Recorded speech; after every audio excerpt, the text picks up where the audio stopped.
mil jovens de periferia sem antecedentes criminais já sofreram violência policial. A cada 4 pessoas mortas pela polícia, 3 são negras. Nas universidades brasileiras, apenas 2% dos alunos são negros. A cada 4 horas, um jovem negro morre violentamente em São Paulo. Aqui quem fala é Primo Preto, mais um sobrevivente.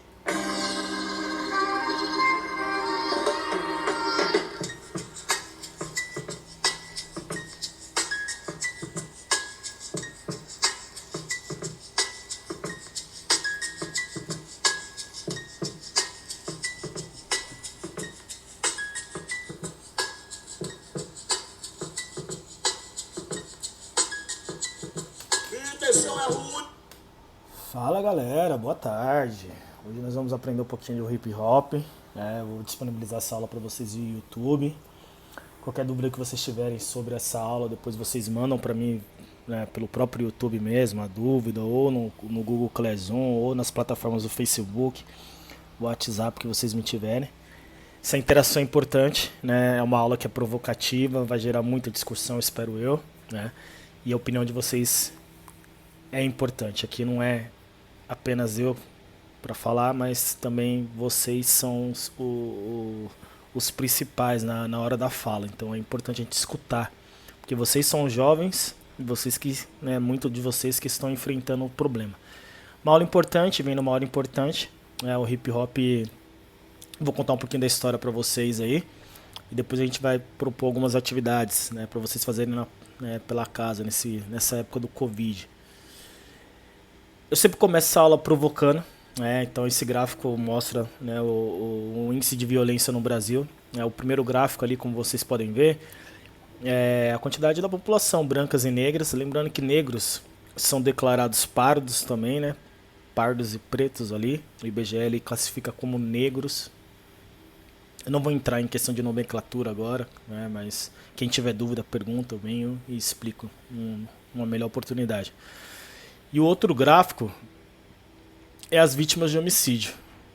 Então quem vê esse gráfico e logo se depara com 29% dos brancos, né, vítimas de homicídio, 71% as vítimas são negras, né, não podemos naturalizar. A gente tem que entender o porquê que isso acontece. Claro que não é essa aula que nós vamos ver isso, mas apenas, como eu disse, vai ser uma provocação e espero que vocês se sintam provocados e devolvam essa provocação para a gente poder dialogar e debater sobre mais esses temas.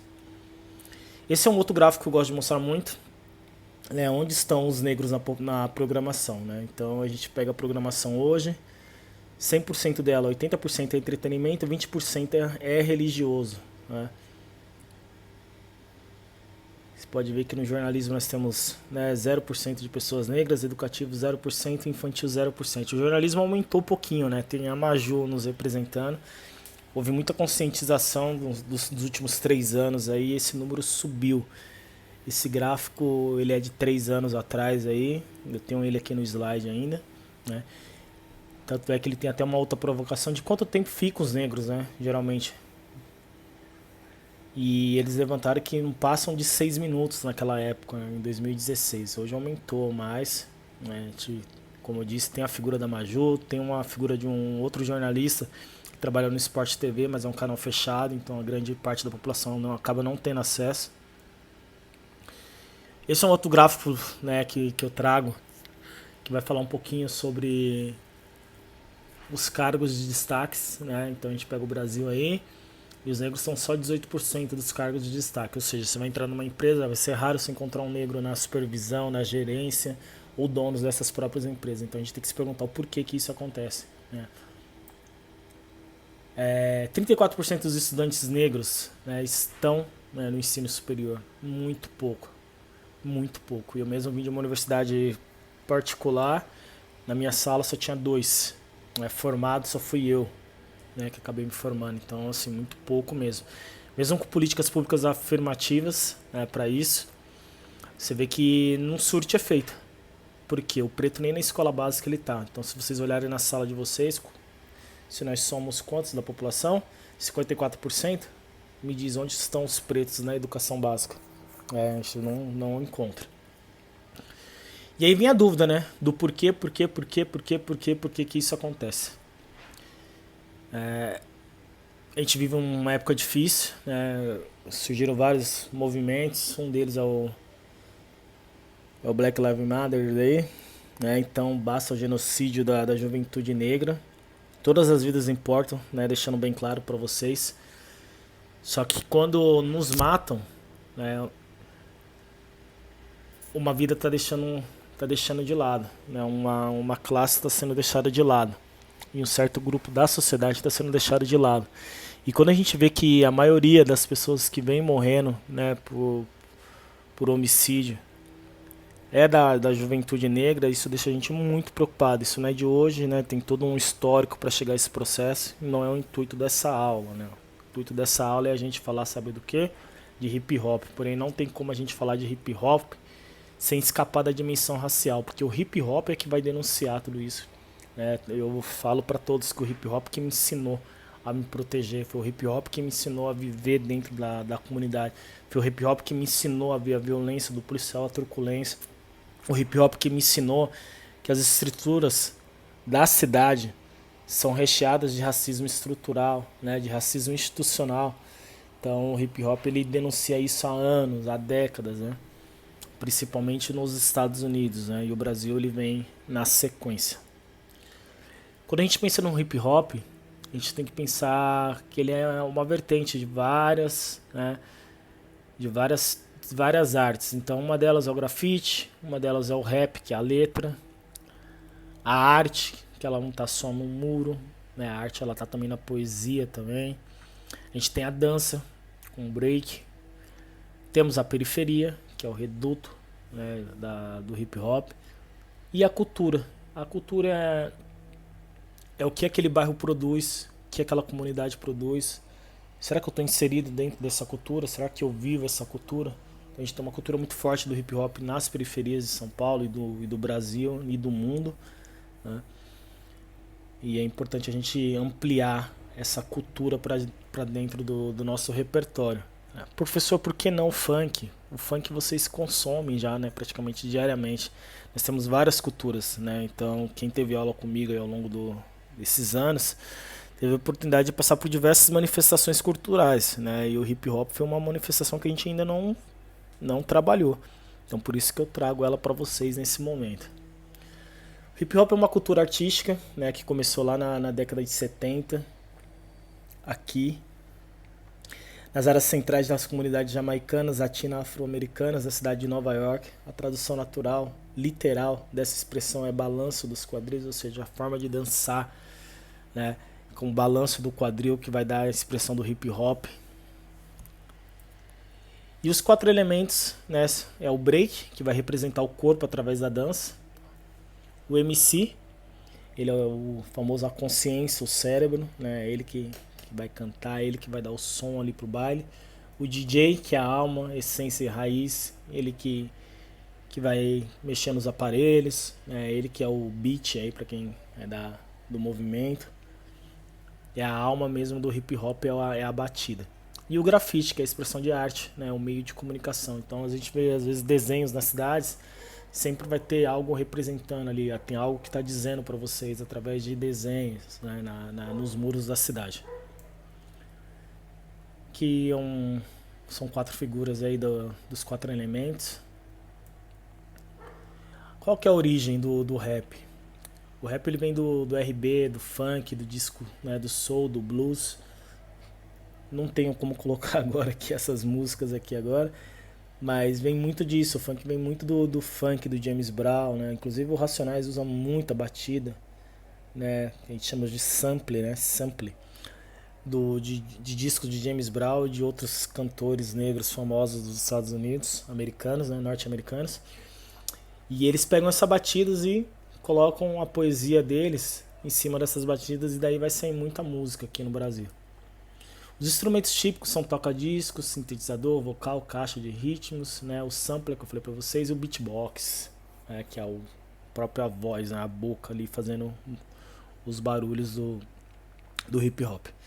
Os criadores: DJ África Bambaataa é um dos considerados porta-vozes do movimento, né, que vai surgir lá no no Bronx, lá em Nova York, lá em meados dos anos 80, como uma das correntes musicais mais fortes, né, e lucrativas da indústria discográfica. Ou seja, o hip hop cresceu muito nos Estados Unidos antes de chegar aqui no Brasil.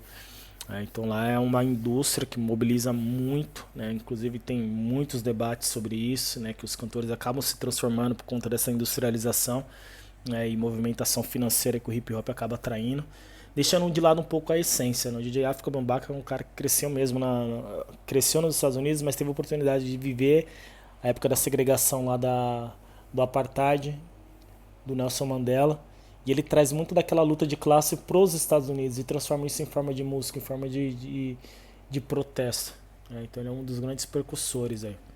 Aqui é uma fotinha do Bambaataa aí. Por trás da música tem uma filosofia, né? Então o hip hop ele não é para ser consumido, ele tem que ser vivido, é um estilo de vida, uma ideologia, uma cultura a ser seguida. Ou seja, não adianta nada você escutar o rap ou escutar o hip hop e não consumir isso, né? Não traduzir isso na sua forma de viver. É como se você estivesse consumindo algo e não estivesse digerindo e se engolindo. Porque o rap ele vai falar muita coisa, o hip hop ele vai denunciar muita coisa. E aí? Você é antirracista aqui na sociedade como? Né? O hip hop ele vai mostrar para você como você pode combater isso. Não só isso, como as mazelas sociais de pobreza, né? As de violência contra a mulher, enfim. A gente tem uma força feminina vindo muito forte, as meninas denunciam muito, né? Elas vão falar muito do feminicídio, né? Do machismo, né? Empregado aí, paternalista aqui na sociedade. Então é uma música que vem para denunciar, vem para mudar a sua forma de ver e enxergar certas estruturas na sociedade. Então o hip hop ele não é a solução para todos os problemas da sociedade, mas com certeza é uma opção que veio para somar bons valores com respeito ao próximo, amizade, arte e cultura, que cada dia mais esquecida na nossa sociedade hoje em dia. Então, ou seja, aquilo que eu falei para vocês no começo, o hip hop ele transformou a minha vida. Foi ele que me fez enxergar. Minha mãe não conseguia fazer isso, a escola não fez isso, a igreja não fez isso. Quem fez foi o hip hop. Ele fez eu enxergar esse outro lado que eu não conhecia, ao mesmo tempo me trazer conhecimento, de me proteger. A polícia, quando ela chega na favela, ela não chega pedindo licença nem por favor. Então ficar atento quanto às armadilhas, né, desse sistema opressor que vem matando muitos jovens negros na periferia é legal, é importante, até para sobrevivência, que eu falo para vocês. Escutem, né, músicas que trazem significado para aquilo que vocês vivem aí. Aqui são alguns rappers internacionais, né, mais famosos aí. Que são dois aqui ícones aí, né, que é o Tupac e o Notorious. Inclusive os dois têm uma história muito de conflitos aí, batalhas. Inclusive tem um documentário no Netflix, depois eu posso até indicar para vocês, que vai contar a história da morte dos dois, né, morre por gangues aí. Vale a pena. As mina, né, então ali era os mano, agora aí é as mina. A Lauryn Hill aí, ela Queen Latifah. Então são grandes cantoras aí que eu separei aqui nessa foto. E no Brasil? O Brasil ele chega lá por volta, né, em meados de 86, na cidade de São Paulo. Os primeiros shows de rap eram apresentados no Teatro Mambembe. Inclusive a professora Lígia de História de vocês deve ter frequentado muito. Em 86 eu era apenas um garoto de 3 anos de idade aí. Então na década de 80 as pessoas não aceitavam o rap, claro, né? Sempre teve uma dificuldade muito grande de aceitar a nossa cultura. Não só na música, como também na religião. E isso quando não aceitam também apropriam, né, da nossa, a gente chama de apropriação cultural.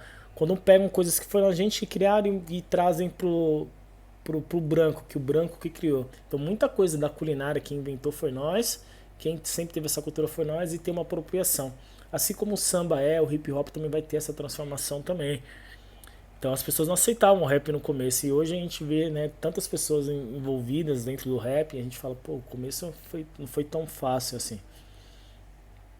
Esse é um típico roda de break, de hip hop, de disputa de dança, né, que as pessoas fazem e faziam antigamente. Então hoje em dia é muito comum no centro de São Paulo você ver isso aí. Aqui na estação de Santa Amaro tem muita batalha de break, eu já vi, e tem muita batalha de rima também, que a batalha de rima ela começa a surgir aí, né, no novo século, aí no século XXI, na virada de 2000 pra cá, começam a acontecer muitas batalhas de rimas. Lá em 84 também foi o ano oficial, da chegada da dança de rua no Brasil e o surgimento dos b-boys, dos poppings e os lockings aí. Depois eu vou passar um vídeo para vocês verem como eles dançavam, né, e a cultura vai disseminando pela cidade. Então, em todos os lugares a gente via pessoas com roupas coloridas, óculos escuros, aí era muito comum as pessoas, né, se vestirem daquele jeito. Rádio andando no pescoço, você já viu aquele Todo Mundo Odeia o Chris, né? Não sei se é Todo Mundo Odeia o Chris ou se é aquele Louco no Pedaço, muito louco no pedaço, esqueci o nome do seriado, que o menino ele anda com um rádio, né, no pescoço, caminhando. Esse seriado quem faz é aquele ator negro, também fugiu aqui a memória aqui agora, mas depois a gente vai lembrar o nome dele aí, né? E todos eles tinham uma certa afinidade com a dança, que foi influenciada por cenas de filme como Flashdance, né, os vídeos do Leo Hitch, né? Não podemos deixar também de mencionar o Michael Jackson, né? Então muita dança, muito do break vem desses cantores aí, desses artistas aí que não tinham ligação com o hip hop, mas foram grandes inspiradores para danças, né, do movimento break aí dentro do hip hop. Aqui tem algumas meninas vestidas aí. Acho que a Lídia já se vestiu assim já. Os mano aí, né? Até hoje a gente vê muitos mano andando desse jeito, as correntes lá, né? Calça sempre folgada, boné na cabeça, as blusas de moletom, as meninas com as boinas, botas. O hip hop na década de 80 no Brasil, né, ele vai contar também com equipes de som aí, né? Então começa a industrializar aqui no Brasil. Então a gente tem algumas equipes de som muito famosas, inclusive a Black Music, ela evoluiu em cima disso. Então a gente tem a Chic Show, a Black Media, a Zimbabwe, que eram equipes que organizavam grandes bailes aqui em São Paulo. Aqui no Guarapiranga mesmo a gente tem a Black Side, por exemplo, ela que faz a festa aqui, né, no Indiano, por exemplo, no Clube Indiano, só tocando músicas da época, né? As músicas que eram a base de passinhos, né, como o pessoal gosta de falar.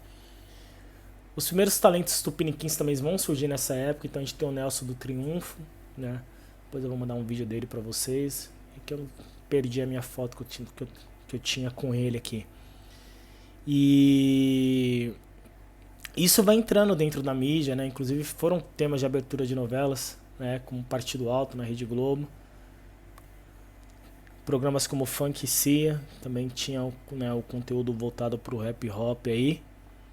E muito baile em São Paulo vai surgindo. Da mesma forma como os bailes hoje são a grande maioria do funk, né, naquela época era muito comum a gente ver os bailes de hip hop, da black music aí. O primeiro surgimento dos artistas de hip hop no Brasil vem lá em meados de 80 também. Então a gente tem o Thaís de DJ1, né, da virada de 80 para 90 aí, que foi um dos grandes, né, percussores aí, ó. Pepeu, o Pepeu é muito bom, cara. Uma música muito boa do Pepeu. Esse é o mais famoso de todos, né? O Racionais vem pesado aí, principalmente por ser aqui da Zona Sul, a gente fica até arrepiado de falar, né?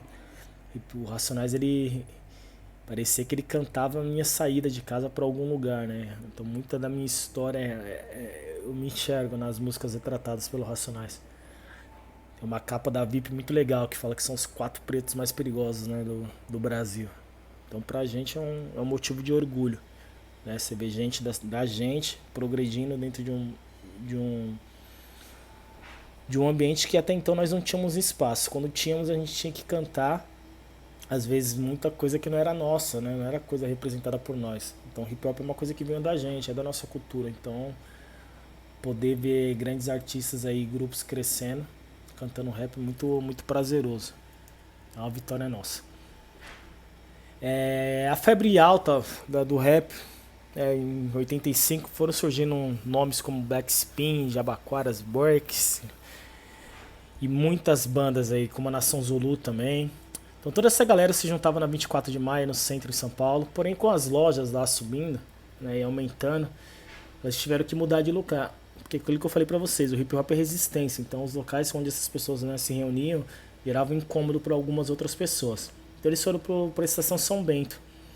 E lá houve uma grande divisão, ocorrendo nesse período lá da São Bento, onde o grupo foi também lá para a Praça Roosevelt, que também é um grande berço também do hip hop. Inclusive o skate na Praça Roosevelt come solto, na Praça São Bento o skate também come solto, o skate também faz parte do movimento também. Então é raro você não encontrar um skatista que vai gostar de hip hop. Lá em 89 para 90 vai surgir um cara chamado Milton Salles. Ele criou o movimento hip hop organizado e ele virou um grande produtor dos Racionais, né? E foi até 95, passando a banda a ser produzido por uma outra pessoa. Inclusive eu acho que é a esposa do Mano Brown. Acho não, quase certeza. Ela é uma das produtoras hoje do grupo. O nome dela é Eliane Dias, ela está na frente do grupo hoje. E ela que organizou praticamente os últimos shows dos Racionais, inclusive muito elogiado e vem ganhando espaço na grande mídia, né? Inclusive teve até na Fátima Bernardes uns tempos atrás. Teve agora no programa do Bial recentemente para falar um pouquinho sobre esses protestos que vêm acontecendo nos Estados Unidos. Então uma mulher influente dentro do movimento hip hop e uma das grandes produtoras hoje, né, de shows. Isso aqui é um espaço, né, de hip hop, né, onde você vê o break lá rolando no fundo. Aqui você vê o MC, né, você vê que você vê o grafite e aqui você vê o DJ, né. Então geralmente os bailes de hip hop é composto, né, dessa imagem aí, e a grande plateia que faz parte do show. Sem ela não tem show. Esse é um livro de uma grande amiga minha, né, que a Cris inclusive já teve na escola. Para quem quer se aprofundar um pouquinho mais, vale a pena, a pedagogia do hip hop. Ele vai falar de consciência, resistência e saberes em luta, né? Então é muito bom esse livro. A Cris é uma mestre, né, então o nome dela é Cris, mas o certo é a gente chamar ela como, né, Mestre Cris. Por quê? Porque ela, além de professora, ela, né, se tornou mestre nesse tema, né? Até hoje ela reside na USP lá, estudando o tema, e a forma dele de atuar na escola, de poder atuar nos bairros, né, como forma de resistência e saber em lutar. Então o hip hop ele vem ganhando dimensões aí gigantescas. Então é um grande prazer apresentar essa obra para vocês. Essa aula foi só para dar uma levantada no conhecimento de vocês sobre essa cultura que é muito ampla. Então a gente não vai resolver todas as questões disso nessa aula, mas ao longo das atividades a gente vai aumentando o nosso repertório cultural sobre o que é o hip hop. Espero que vocês tenham gostado. A aula é curta mesmo, né? Só para chamar a atenção de vocês que existe sim um movimento e um estilo musical em São Paulo e no mundo que vai denunciar tudo que o povo preto, o pobre da periferia, ele passa, e vale a pena a gente, né, escutar, vale a pena a gente se engajar, porque não é só a música, né? Então tem a arte, né, através das poesias, que inclusive tem a professora de vocês, a Lígia, que é uma dessas artistas da poesia. Então ela recita a poesia no sarau da Cooperifa. O pessoal da Cooperifa já teve na escola, inclusive. Gostaríamos muito de fazer esse projeto esse ano, mas devido ao Covid, né, não foi possível. Eu espero que vocês tenham gostado. Vou fazer igual aqueles blogueirinhos, né? Dá um like aí quem conseguir, compartilhe com os amigos. E é isso, gente. Um forte abraço pra vocês. Vamos me despedir, claro, escutando uma música de rap, claro. Vamos caçar essa música aqui. Gosto muito dessa. Cadê?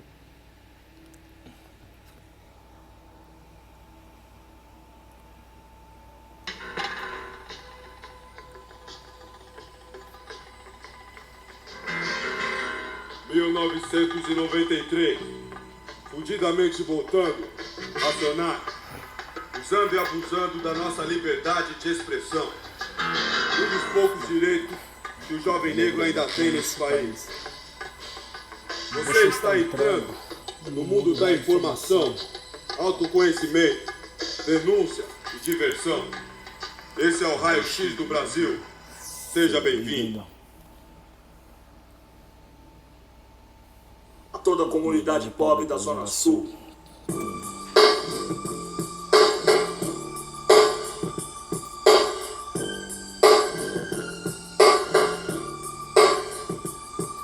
Chegou o fim de semana, todos querem diversão. Só alegria, nós estamos no verão, mês de janeiro. São Paulo, Zona Sul. à vontade, calor, céu azul eu quero, aproveitar o sol, encontrar os camaradas pra um basquetebol. Não pega nada, estou a 1 hora da minha quebrada. Logo mais, quero ver todos em paz. 1, 2, 3 carros na calçada, feliz e agitada, toda preboizada, as garagens abertas, eles lavam os carros, desperdiçam a água, eles fazem a festa.